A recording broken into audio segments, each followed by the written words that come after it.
Армысыздар, Жібек жолы телеарнасы кешкі жаңалықтар лекімен таныстыруға дайын. Студияда Айдана Сөнбай, сурдаудармада Роза Дәрменова.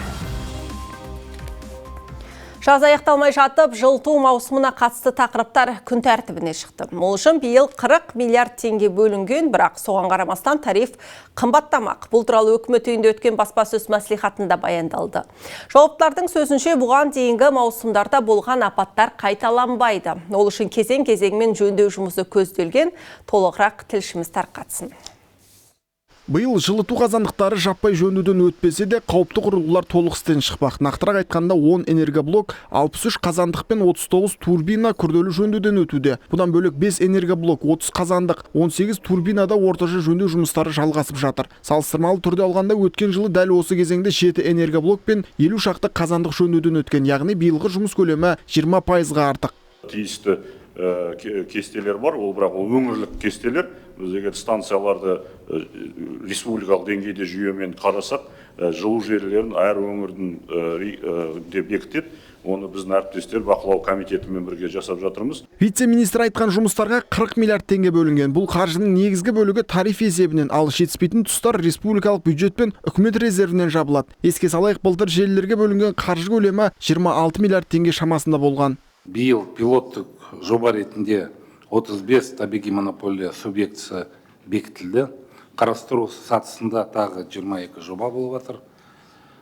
Жыл соңына дейін 6 инфрақұрылымдық компаниялар тозудың қызыл деңгейден орташа деңгейіне көшіп, тозу деңгейі 40%-ға дейін төмендетіледі деп күтілуде. Қысқа дайындық аясында тек жылу станциялары ғана емес, 105 гидротехникалық нысанға кешенді тексеру жүргізіледі. Бұл су қоймалары мен бөгеттердің техникалық қауіпсіздігін қамтамасыз етуге бағытталған. В том числе Европейский банк. 2023 жылы тексерілген гидротехникалық құрылыс саны 78, биыл көрсеткіш едәуір өсіп отыр. Бұл тексерістерді алдағы қысқа кезеңдегі су тапшылығын болдырмау және төтенше жағдайлардың алдын алу шарасы ретінде қарастырамыз. Айтпақша, келер жылы коммуналдық қызмет тарифтері 20-30% аралығында көтеріледі, бірақ процесс баяу, тұтынушыға ыңғайлы түрде жүрмек. Ол үшін мемлекет тарапынан субсидиялау тетігі қарастырылған. Алтынбек Амит, Төлеген Бейсенбаев, Жібек жолы. Жер үйде тұратындарға құлақ қағыс, енді олар өз мүлкін төтенше жағдайлардан сақтандыруға міндеттеледі. Бұл өзгеріс нақты қай облыстарға қатысты екен әзірге белгісіз, бірақ қазір үкімет мәселені сарапшылармен талқылап жатыр. Жоба Азия даму банкі және дүниежүзілік банкпен бірлесіп жүзеге асады. Сақтандыру сомасы әртүрлі болады. Сарапшылардың есебінше ауылдағы үй үшін орташа төлем жылына 1 мың теңгеден аспайды, ал қалалық ірі жер үйлер үшін 50 мың теңгеге дейін. Төтенше жағдай қаупі жоғары аймақтарда ең көп дегенде 5 мың теңге болуы мүмкін. Үлкен қымбат үйлердің иелері егер 50 мың жылда төлесе, мен ойлаймын, ол қолжетімді, қолайлы болады. Егер қарапайым үйлер болса, ауылдағы, мысалы 1 мың, 2 мың теңге болса, одан мүмкін жоғары болмайды шығар, мен ойлаймын. Көп болса 5. Бірақ ол міндетті болады, иә, міндетті. Бірақ тек өңірлерде осы қаупі бар өңірлерде.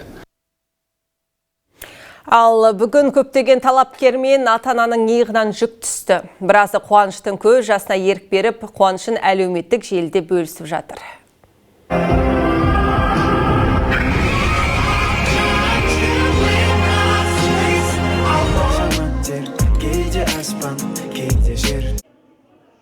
Бүгін мемлекеттік білім гранттары егерлерінің тізімі жарияланды. Биылғы конкурсқа 113 мыңға жуық өтініш келіп түскен екен. Бұл көрсеткіш өткен жылмен салыстырғанда 9 мыңға артық. Мемлекеттік білім беру тапсырысы 99%-ға игерілген. Жалпы бакалавр деңгейінде 78 мыңға жуық грант, магистратура мен докторантураға 93 мыңнан астам грант бөлінді.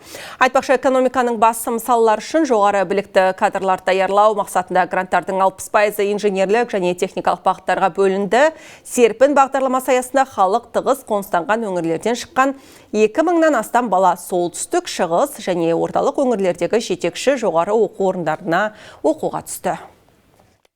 Ең топ 3 бағыттар ол педагогика, 13 мың грант, ақпараттық технологиялар және жасанды интеллект 11 мың грант, бірақ ең үлкен инженерлік, таза инженерлік бағытта 18 мыңнан астам грант бөлінді. Осы жылдан бастап біз сирек мамандықтарға ветеринария, энергетика саласы, су шаруашылығы, ирригация, гидротехнологиялар саласында өңірлік квоталарды енгіздік. Биыл Павлодарда 1200 орынға шақталған жаңа заманауи мектеп ашылады. Оқу ордасы келешек мектебі мемлекеттік бағдарламасы аясында бой көтерген. Негізгі құрылыс жұмыстары толық аяқталды. Қазір ғимаратқа жаңа жиһаздар, цифрлық құрылғылар мен интерактивті технологиялар жеткізілуде. Мектеп 11-ші сыныпқа дейінгі барлық оқушыларға толыққанды білім беруді қамтамасыз етеді. Білім ордасы инклюзивтілік пен жалпыға бірдей қолжетімдік қағидаттарына сай жобаланған. Ғимарат пандус пен лифтпен, тактилді бағыттағыштармен, жарықтық белгілермен, сондай-ақ сахнаға арналған арнайы құрал жабдықтармен жабдықталады. Я бы сама, конечно. Егер маған тағы бір мүмкіндік берсе, осындай қолайлы жағдай жасалған мектепте оқитын едім. Бұл әр баланың арманы. Осында оқуға келген оқушылар жоғары жетістіктерге жететініне сенімдімін.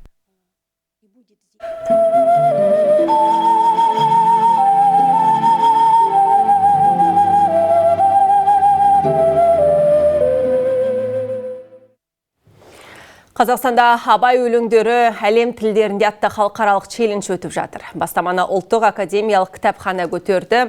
Мәдениет және ақпарат министрлігінің мәліметінше ақынның өлеңдері орыс, неміс, поляк, беларусь, армян, моңғол және үнді тілдерінде оқытылады. Челленджге Қазақстан Халқы Ассамблеясының мүшелері, елдегі шет мемлекеттердің төтенше және өкілетті елшілері, шетелдік ұлттық және балалар кітапханаларының басшылары, этномәдени бірлестіктер мен белсенді оқырмандар қатысып бір-біріне жолдап жатыр. Ғилем тапмай, мақтанма, орын тапмай, шатланма, ұшынма, қанатланма, юққа барға сүйініп. Биш нәрсәні ашық біл, биш нәрсәден қашып ер. Кіші бұлам дисәгіз, рахат ғұмыр итунын, бар хастарын көрсәгіз, алдау, ғайбәт, мақтану, ирину, юққа мал салу, биш дұшманын білсәгіз. Жалпы ақынның шығармашылығына арналған челленджге барлық саланың мамандары үн қосып жатыр. Мәселен, шымкенттік құтқарушылар Абайдың әндерін шырқап шықты.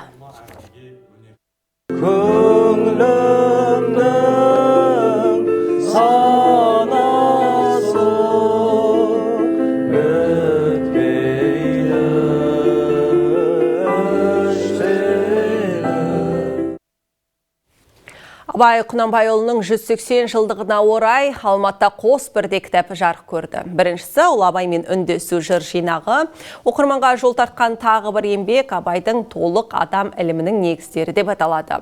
Автор абайтанушы Жабал Шойымбет ғалым хәкімнің жан мен тән, ақыл, жүрек пен қайрат үндестігіне құрылған толық адам ұғымын ғылыми тұрғыда талдайды. Толық адам ілімі бүкіл адамзат баласын тек жақсылыққа үндейтін үлкен ілім бізде жатыр. Оны Абай өзінің бойына бүкіл қазақтың осы ілімін сіңіріп бізге қайта берді. Яғни адам баласы өзіне қандай жақсылық ойласа, бүкіл адамзатқа сондай жақсылық ойлау керек. Егер осыны ойлайтын толық адам ілімін меңгерсек, онда бүкіл әлемде бейбітшілік болар еді. Толық адам ілімі Абайдың қазақтың ғана ілімі емес, бүкіл адамзатқа қажетті ілім деп ойлаймын. Ал Семейде Абайдың 180 жылдығына арналған ерекше марафон басталды.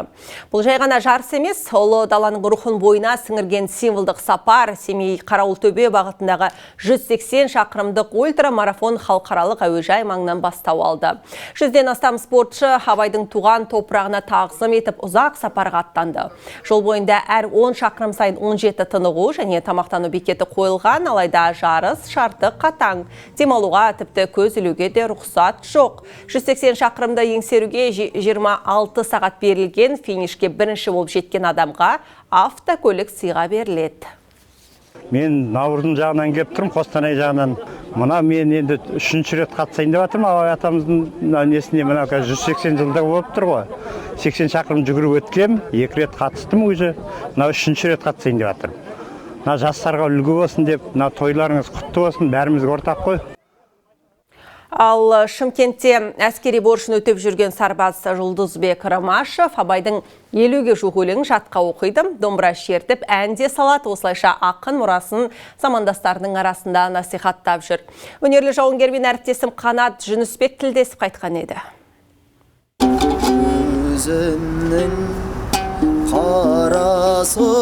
Жұлдызбек Ромашев қара домбырасын қарумен қатар алып жүреді. Ол Абай мұраларына бала күнінен құмартып өскен. Қазақ әдебиетіне жақын болуына анасының көп көмегі тиіпті. Жас жауынгер бүгінде ол ақынның қара сөздерімен 50-ге жуық өлеңдерін жатқа біледі. Абайдың өлеңдері не болмаса тек Абаймен ғана шектелмей, басқа да ақын жазушылардың өлеңдерін жиі жаттап отырам. Мен 65-06 әскери бөлімінде қатардағы жауынгер болсам да, мен тек қызметте ғана емес, осы әдебиетке, қазақ тіліне ерекше мән беріп отырам. Өйткені қазақта бір керемет сөз бар, сөз құдіреті адамның өз құдіреті дейді. Менің өзімнің сөздік жүйемді, не болмаса қазақилығымды әрмен қарай дамыту үшін мен осы кітаптарды жиі оқып, ақындардың өмірімен жиі танысып отырам. Мегаполис тыныштығын күзетіп жүрген сарбаз рухани байлықпен дос болуға әскери міндет кедергі емес дейді. Қол қалт ете қалса, көркем шығармалар мен жыр дастандарды оқиды. Бүгінде Абай әлемі 2025 республикалық байқауында екінші кезең өткен. 65-06 әскери бөлімдегі қаруластары да әрдайым демеп отырады. Қытай халқы Конфуцийді қалай ұлықтаған болса, біз қазақ ұлты Абайды сол дәрежеде ұлықтауымыз тиіспіз. Тек қана 10 күнде емес, 365 күнде Абайды ұлықтасақ артық етпейді. Өйткені Абайдың сол уақытта жазып кеткен өлең жыр дастандары сол кездегі қазақтардың тұрмыс тіршілігіне арналған болса да, қазіргі уақытта да өзінің күшін жоғалтқан емес. Сөз құдіретін ұғынып, Абай мұрасын қадір тұтқан сарбаз мұнымен тоқтап қалмақ емес. Қазір ақынның өмірі мен шығармашылығын терең зерттеп, тың деректер іздеуге кіріскен. Қанат Жүнісбек, Жібек Жолы, Шымкенттен. Ал Павлодарда жас еңбеккерлер ел үміт атты форум ұйымдастырылды. Шараға жастар және әр саланың өкілдері қатысты. Мақсат өскелең ұрпақты жұмысшы мамандықтарға баулу. Себебі елімізде бұл салаға деген сұраныс жылдан жылға артып келеді. Айта кетейік, жиынға Қазақстан Халқы Ассамблеясы хатшылығының меңгерушісі Марат Әзілханов арнайы барды. Форумнан бөлек ол өңірдегі этномәдени бірлестік өкілдерімен де кездесті. Ең бастысы еңбек адамын дәріптеу. Еңбек адамының осы біздің қоғамдағы рөлін әрмен қарай жоғарылату. Және әлбетте жастарды осы еңбекке, еңбекқорлыққа, одан кейін отансүйгіштікке дәріптеу, жақындастыру. Жұмысшы мамандықтар жылына орай Тараз сервис және технология колледжінде ашық есік күні өтті. Мақсаты талапкерлерге білім беру мекемесінің мүмкіндіктері мен техникалық мамандықтардың маңызын түсіндіру. Болашақ мамандар шеберханаларды аралады, оқытушылармен тілдесті. Айта кетейік, колледж жас маман бағдарламасы аясында толықтай жаңартылды. Қазір мұнда 700-ге жуық студент білім алады. Мынау оқу бағдарламасында қарастырылған бірінші курстың екінші жарты жылдығынан бастап балаларымыз тәжірибе жинақтауға мынау әлеуметтік серіктестердің базасына барады. Және көп жағдайда оқу бітірген кезде сол жерде жұмысқа қалу көрсеткіші өте жоғары.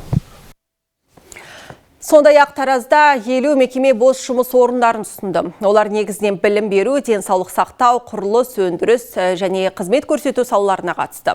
Бұл ұсыныстарды 200-ге жуық адам қарастырып, өзіне керегін таңдап алды. Басымдық әсіресе жастарға берілді. Айта кетейік, қазір Таразда 7000-ға жуық жұмыссыз адам тіркелген. 2024 жылы математика пәнін бітірдім. Және де содан бері бұлайша жұмысты әлі тапқан жоқ. Қазір бүгінгі Тараз қаласында осы март кешенінде осындай жәрмеңке болып жатыр дегенді естігеннен кейін осы жерде вакансияларды бұлайша барлығын көріп шығуға өзі келіп отырмын. Ал жайық жастары таза Қазақстан жалпы ұлттық экологиялық акциясы аясындағы кезекті іс-шараны Абай Құнанбайұлының 180 жылдығына арнады.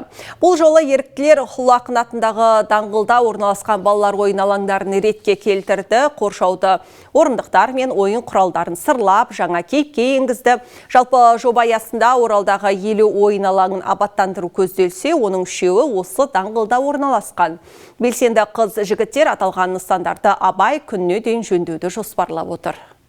Абай қазақ әдебиетіне, қазақ жалпы философиясына үлкен үлесін қосқан, қазақтың үлкен кемеңгері, 1000 жылда бір рет туатын тұлға деп жатамыз. Оның жасаған еңбегі жастарға сіңсін деген мақсатта Абай күнінде көптеген шараларды осымен қатар ұйымдастырып жатырмыз. Енді бүгін тазалықтан бастап жатсақ, алдағы уақытта Абай шығармашыларына да жаңа үлес қосқымыз келіп жатыр. Ал бізде бүгінге осы жаңа уақыттың орыс тіліндегі нұсқасын әріптесім Айгүл Мүкей жалғастырады. Айдана көп рахмет.